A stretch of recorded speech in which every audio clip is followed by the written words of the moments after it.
A ver, papá, generalmente este diagnóstico lo hace hasta la vecina y la abuelita. Ahí está tosiendo el perro. Tos de perro, croup viral o tos de foca. Yo soy el doctor Girol Legorreta, tu pediatra de confianza.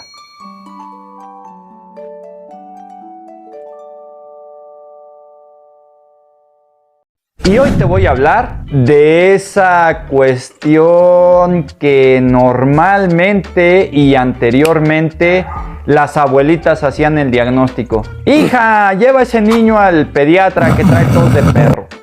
Bien, la tos de perro, como la conocen en la comunidad, es una complicación de una infección respiratoria.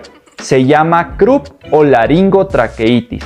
Es una enfermedad de origen viral que generalmente se presenta en otoño-invierno y es causada por un montón de microorganismos. Los más frecuentes es para influenza tipo 1, 2 y 3, aunque puede ser causada también por virus sincitial respiratorio, ecovirus, metaneumovirus y complicarse con bacterias, principalmente Streptococcus pneumoniae, Haemophilus influenza, Moraxella catarrhalis, Mycoplasma pneumoniae o difteria. Bien, ¿en qué consiste? A ver, no te pones ronco de un ojo, no te pones ronco de la nariz, te pones ronco de donde se emite la voz, que son las cuerdas bucales.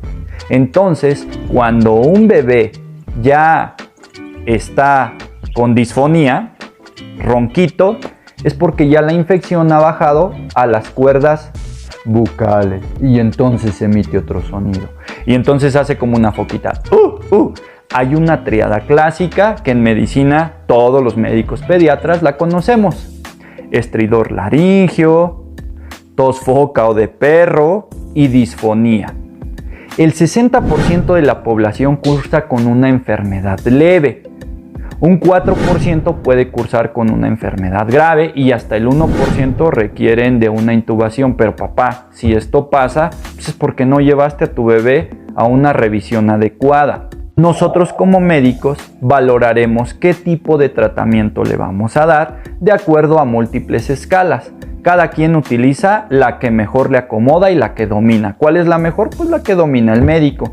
En mi caso, yo valoro escala de Towson.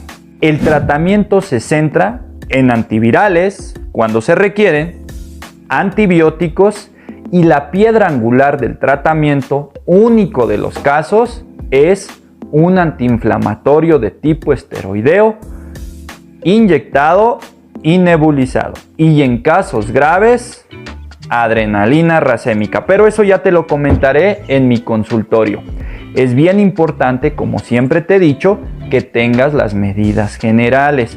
Ningún tratamiento sirve sin medidas generales. Si te damos los analgésicos, desinflamatorios, tratamiento para la tos, debes de seguir estas medidas. Si quieres saber cuáles son las medidas en general para todas las enfermedades, déjamelo en tus comentarios y haré un video específicamente para eso. Muchas gracias.